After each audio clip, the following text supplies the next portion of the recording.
Et je dois vous dire qu'aujourd'hui, je suis très à l'aise, je suis très content. Monsieur le Président, c'est ma première fois.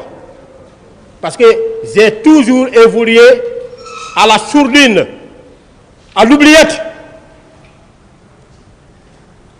Quand il s'agit de choisir des officiers pour concevoir, n'est-ce pas, des écoles, des thèmes pour la formation des élèves, pour l'évolution de l'état-major, Blaise n'est jamais oublié. Mais quand il s'agit de la distribution des postes de commandement, je n'ai jamais eu l'opportunité de m'exprimer, de partager ma connaissance, mes expériences. C'est pourquoi en 2011, quand le haut commandant a voulu me poster dans des endroits, les gens sont passés par toutes les 1000 manières. Et finalement, j'ai dit au général Badé, je ne veux aucun poste. Il m'entend, il vous dira. Il m'a nommé auprès de lui, cette fois-ci, comme son conseiller personnel, chargé du contrôle de l'exercice de la police judiciaire dans toutes les unités des gendarmeries en Guinée. À ce poste, j'ai quand même prouvé mon expérience. Je l'ai conseillé désormais que tout officier de police judiciaire qui sortait d'une formation devait faire l'objet d'une habilitation de la part du procureur général. Sinon, la procédure que le roi a établie sera entachée de nullité, sera attaquée par les avocats. J'ai cherché à mettre en place, au niveau des brigades de recherche, des fichiers criminels. J'ai produit, j'ai réédité les fichiers à compléter. Fichiers à compléter qui n'ont jamais abouti parce que les procureurs de la République refusaient de faire le retour après toute condamnation. J'ai laissé tomber. 2015, on m'a désigné pour la formation de la magistrature militaire. Après la formation, le stage, par décret de Monsieur le Président, j'ai été nommé substitut du procureur au tribunal militaire permanent de Conakry. Monsieur le Président, c'est cette année, 2022, l'année dernière, pour la première fois, que j'ai bénéficié d'un décret me nommant premier chef d'un service. Procureur militaire près du tribunal militaire à formation spéciale de l'Abbé. Vous pouvez vous renseigner les actes déjà que j'ai posés, parce que quand je suis allé, au cours d'un rassemblement général, venu pour que les militaires s'envoient eux-mêmes en prison. J'ai expliqué, j'ai demandé à ceux qu'on me mette dans leur emploi de formation. Parce que les militaires, ils ne connaissent pas la loi. Surtout les sous-officiers. Il faut leur expliquer. Il faut vulgariser le code de justice militaire. Voilà, Monsieur le Président, de façon très brève, mon parcours académique. Je tiens à le faire. Je vous ai dit que ce n'est pas pour me lancer des fleurs, mais je tiens à le faire parce que je vais arriver à des points où la nécessité d'éclairer la religion de votre tribunal va se poser. Je le fais non seulement pour votre tribunal, mais je le ferai pour ma propre crédibilité. Vous allez oublier, en 2018, ça c'était la dernière formation, j'ai bénéficié d'une bourse pour mon cours d'état-major en République du Gabon, où j'ai été élu par mes pairs président de la promotion. Pendant que je suis en train de vous expliquer comme ça, les Ivoiriens, les Gabonais, les Congolais et partout ailleurs sont en train de me regarder. C'est pourquoi je n'ai pas droit à mentir. Je n'ai pas droit à passer à côté. J'ai l'obligation de parler de la déontologie de mon métier. Je vais y arriver.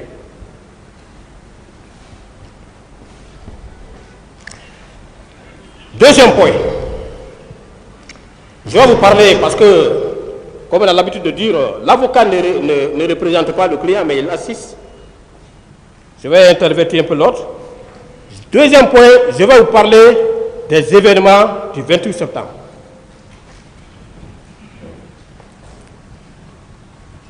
Monsieur le Président, comme je venais de vous dire tantôt, je n'ai jamais fait la cour à un poste. Je n'ai jamais demandé à un chef de me nommer à tel ou tel poste. Depuis la formation commune de base, il m'a été enseigné, pendant que j'étais encore bleu dans l'armée, qu'il n'y a pas de volontariat dans l'armée. Si je voulais faire la course au poste, aujourd'hui, peut-être que je ne serais pas à ce poste, là où je suis à l'armée. Parce que, à commencer par le ministère de la Défense, jusqu'au chef d'état-major particulier, tout le monde me connaît. Il n'y a pas quelqu'un là-bas qui va dire qu'il ne connaît pas Blaise. Je suis promotionnaire à certains et élève à d'autres. Donc, par note de service, parce que quand le CNDD est venu au pouvoir, le colonel Thiebro a été nommé secrétaire d'État à la présidence, chargé des services spéciaux, de la lutte contre la drogue et du grand banditisme. C'est un ami. Mais vous pouvez le demander. Je ne suis jamais allé le voir, dire à mon ami, comme on t'a nommé ici, je viens.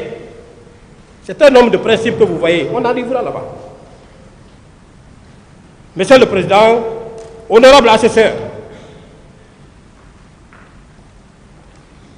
le colonel Thiebro, au regard de la mission assignée à son poste, a émis une demande, ou des demandes, parce qu'il y a une première demande qui est partie au niveau de la police, pour demander à ce que des cadres de la police soient mis à la disposition de son service. Il a fait la même correspondance à l'état-major de la gendarmerie pour que des gendarmes soient mis à la disposition de son service. C'est dans ce cadre que, Monsieur le Président, le colonel Blaise qui comparaît par devant votre tribunal a été officiellement désigné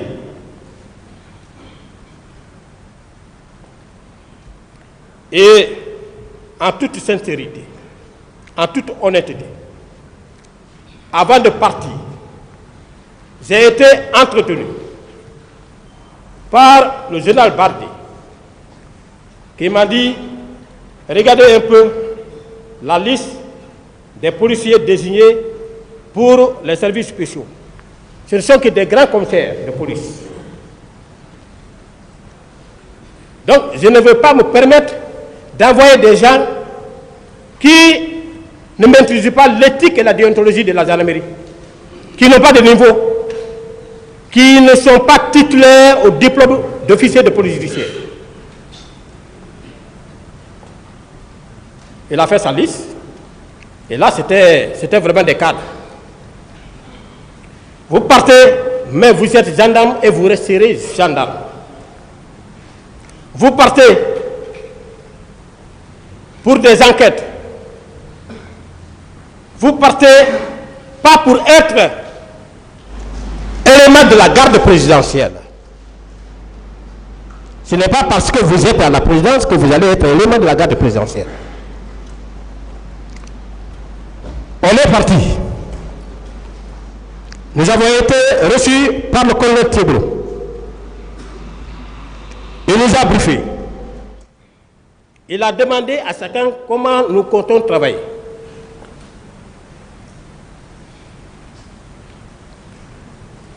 On a vu les 3 rubriques. Services spéciaux, lutte contre la drogue, grand banditisme. Chacun a donné son point de vue, évidemment.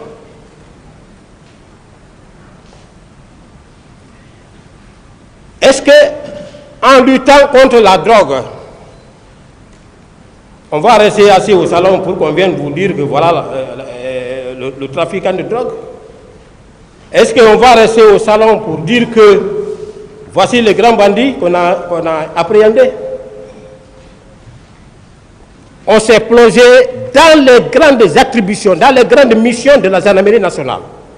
Et comme on avait l'habitude de faire, la gendarmerie nationale a 3 grandes missions, à savoir la police administrative, la police judiciaire et la police militaire. La police administrative, Monsieur le Président, je vais vous dire que c'est celle-là qui s'exécute à 85% des missions de la gendarmerie nationale.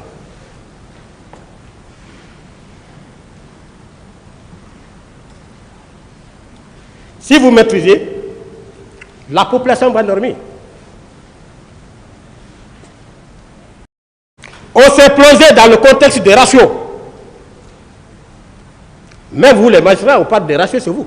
Je pense qu'un magistrat, pour 10 000 habitants, si je ne m'abuse. Mais nous, un gendarme pour 150 à 160 habitants. Ça, c'est des études de haut niveau. Alors, la police administrative. Parce que j'ai entendu ici que les éléments de Thieboro étaient partis au stade. Je suis en train de partir petit à petit comme ça pour que je puisse aboutir à la mission par laquelle nous sommes allés au stade. Si vous prenez la police administrative, vous comprendrez qu'il y a 2 rubriques. Il y a la mission de sécurité publique générale et la mission d'ordre général. La mission de sécurité publique générale, c'est celle-là qui consiste à la protection des personnes et leurs biens, à la sécurité des citoyens, à l'alerte. Et pour parler de la sécurité des personnes et leurs biens, à la protection, il faut faire allusion à la surveillance du territoire, à la visite des secteurs. La mission d'ordre général, c'est celle-là qui est confiée aux unités des gendarmeries mobiles en cas de manifestation pour le maintien de l'ordre public. Monsieur le Président, les services spéciaux, antidrogue, grand banditisme, je n'ai jamais vu un service qui a été dans le cœur des citoyens guinéens, comme celui-là. Je n'ai jamais vu un service qui a été applaudi à Conakry ici, comme celui-là, au regard de tous les exploits qu'il faisait sur le terrain. C'est pourquoi j'ai dit que c'est aujourd'hui qu'on nous traite ainsi. Donc, à chaque fois, tous les jours, avant même les événements du 28 septembre, tous les jours que vous connaissez, nous organisions des patrouilles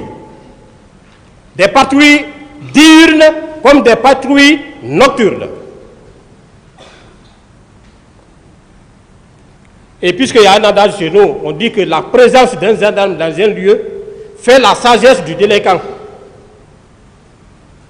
Voilà ce qui motivait nos patrouilles diurnes.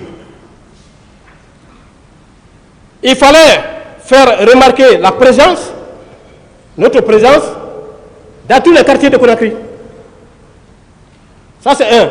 Deuxièmement, procéder à l'identification des différents accès aux différents points compliqués. Pour que ces coins compliqués-là soient visités la nuit. Je veux parler par exemple de la forêt de Kakimbo. Forêt que j'ai visitée, nous avons visité à 1h, 2h, 3h du matin. Et une forêt à l'intérieur de laquelle, pendant nos visites nocturnes, nous avons eu à mettre main sur des personnes armées.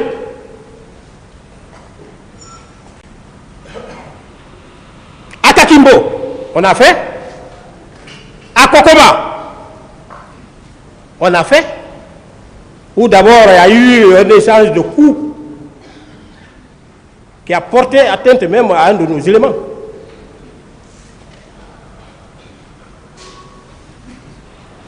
Derrière Amdala, là, comment on appelle ça, un quartier derrière Amdala, j'ai oublié son nom. Nous sommes intervenus là. Les bandits sont venus tomber sur cette famille, arracher tous les biens. Et malheureusement pour eux, ce jour-là, ils n'étaient pas venus avec les véhicules. Ils ont enlevé tout, mettre à côté. Heureusement, il y avait un enfant là-bas, très intelligent. Cet enfant est allé rentrer dans le lit de son papa. Il a appelé son oncle. Teboro avait déjà mis à disposition des numéros verts sur lesquels tous les citoyens devaient nous joindre en cas de nécessité. C'est sur le numéro vert là qu'on a été joint et qu'on est intervenu, on est arrivé à temps. La famille a été sauvée. L'opposant Mouktar Diallo, lors d'une de son arrivée de l'étranger, vous savez, au temps de CNDD, ce n'était pas facile. Les gens ont voulu relayer ça autrement. Moi, j'étais en tournée vers, comment on appelle, Bonfi. Je revenais maintenant vers le camp. Teboro m'a appelé. Mon ami, tu es où? Ah, il paraît que l'opposant arrive, les gens sont en train de mettre des barricades un peu partout. On est venu, on a cortégé. Ce jour-là, le chanteur Eli Kamano était dedans. Il dit ça, c'est les vrais démocrates. On a cortégé Mouktar Diallo de l'aéroport jusqu'à Amdala rond-point, où il a tenu son meeting. Il a fini, il a demandé à ses partisans de rentrer. Ce jour, il nous a serré la main, il nous a félicités. On a fait des interventions un peu partout. C'est ainsi que le 28 septembre, comme à l'accoutumée, nous sommes sortis pour nos patrouilles. Parce que le plus souvent, et moi-même qui vous parle, monsieur le Président, j'en ai été victime à 3 reprises.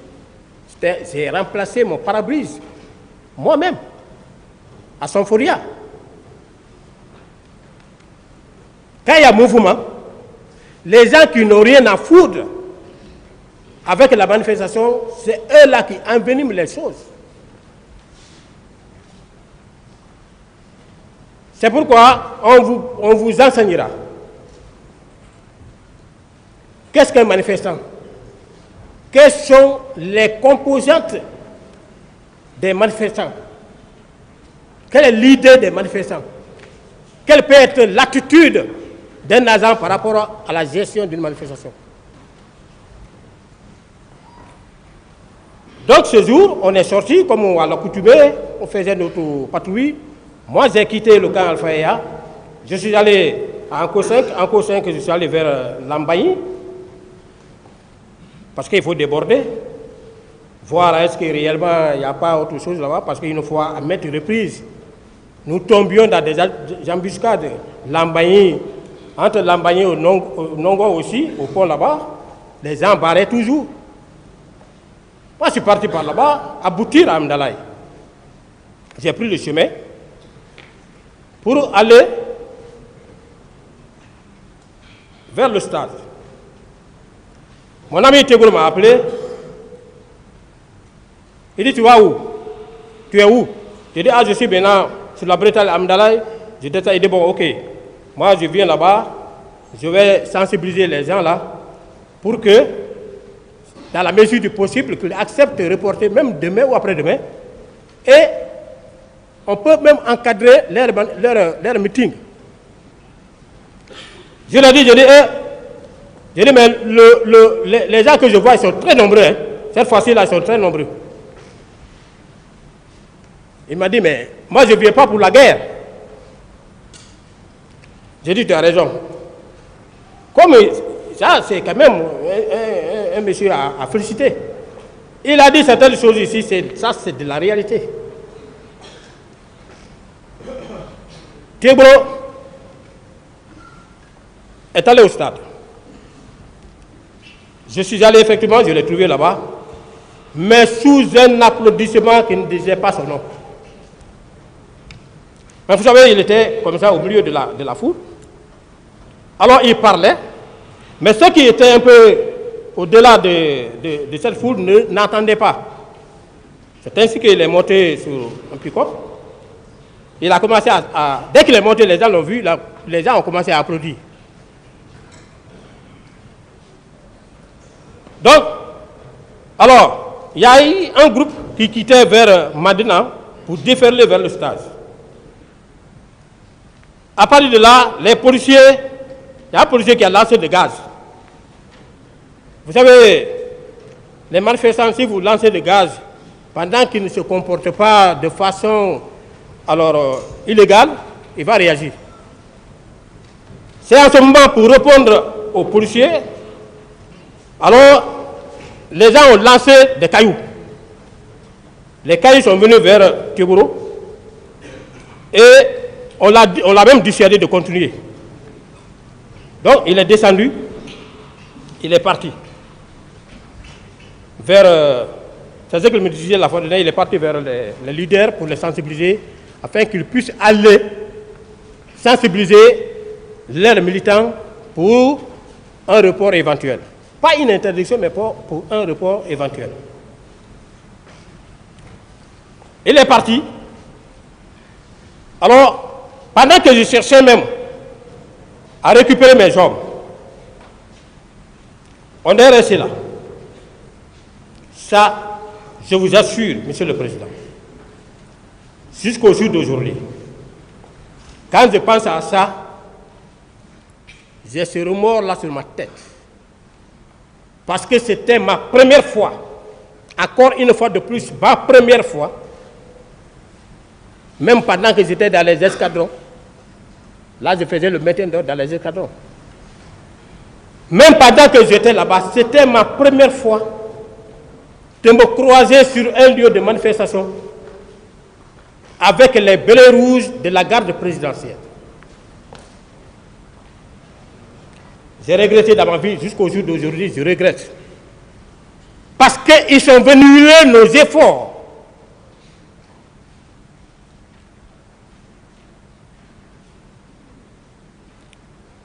Ils sont venus à bord de 4 ou 5 pick-up comme ça.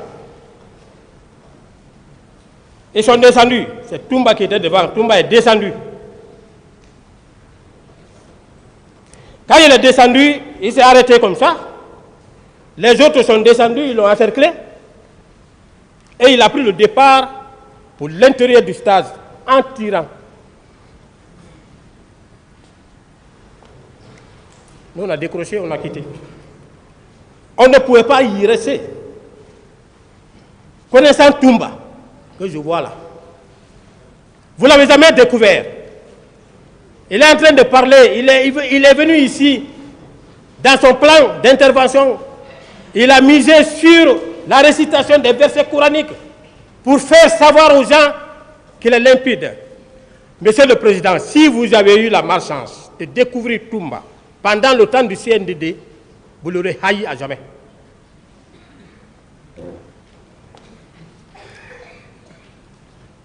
Moi, il a dit la fois dernière ici qu'il ne m'a jamais connu.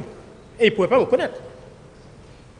Il ne pouvait pas me connaître parce que je ne posais aucun acte de nature à attirer l'attention des gens vers moi. Je logeais à Koloba. Moi, quand je quitte le service, à la maison, parfois même je prenais le taxi, je viens. Et quand je viens, je suis au bureau. Donc, on s'est retiré. On s'est retiré. Dans l'armée, il y a ce qu'on appelle le repli tactique. On ne pouvait pas parler à Toumba. Regardez le scénario qui vient de se passer tout de suite. Un président de la République qui va pour inviter son aide de camp. On dit dans l'armée, le subordonné s'adresse à son supérieur avec déférence et le supérieur s'adresse à son subordonné avec correction. Moi, je suis subordonné, je vous salue, vous me regardez. Si le bouton est mal mis, si le béret est mal mis, vous avez l'obligation de me dire, de me corriger, de me rectifier dans mon habillement. C'est ce que le capitaine a voulu faire. Vous avez entendu? Simple correction, un coup de feu. Simple correction, un coup de feu. Et puisque nous étions ces adversaires potentiels que je vais développer dans le troisième point, j'étais avec les élèves gendarmes, les enfants d'autrui, je ne pouvais pas les sacrifier. C'est militairement réfléchi. On a quitté, nous sommes allés au camp. Étant au camp, vers le soir même, j'ai suivi à la radio le témoignage de Jean-Marie Douré, qui félicitait le colonel Tebro. Il a dit que c'est grâce au colonel Tebro qu'il a eu la vie chauve avec Dalain et Sidia. J'ai dit, ah. Donc, Monsieur le Président, c'est après aussi à la radio que j'ai entendu que le commissariat de police de Bellevue a été incendié, ainsi que celui de Dixine. 2 jours après, nous avons reçu au siège là-bas, c'était ma première fois même de prendre contact avec cette radio, parce que je n'avais jamais entendu, la France 3, qui est venue avec un barge, qui a demandé à Tibro de désigner des gens pour aller visiter les différents sites, parce qu'on avait découvert les précurseurs dans le cadre de la fabrication des drogues qui étaient stockés à Donéa, à Kissoso, à Gbessiaport 1 et 2, et en même temps procéder au constat de ce qui s'est passé. C'est ce jour-là, pendant notre tournée, que j'ai pu voir effectivement que Dixine était brûlé. Bellevue aussi était brûlée. On a trouvé quelques policiers là-bas qui ont donné des explications. Et puis on est parti à Bessia port 1, port 2, qui se sort. Comme il faisait un peu tard, on n'a pas pu faire le déplacement vers Doty. Voilà, Monsieur le Président. En petits mots, en résumé, pourquoi Boum Blaise s'est retrouvé ici. Et en réalité, ma présence au stade est un cas. Mais poser des actes répréhensibles en est un autre.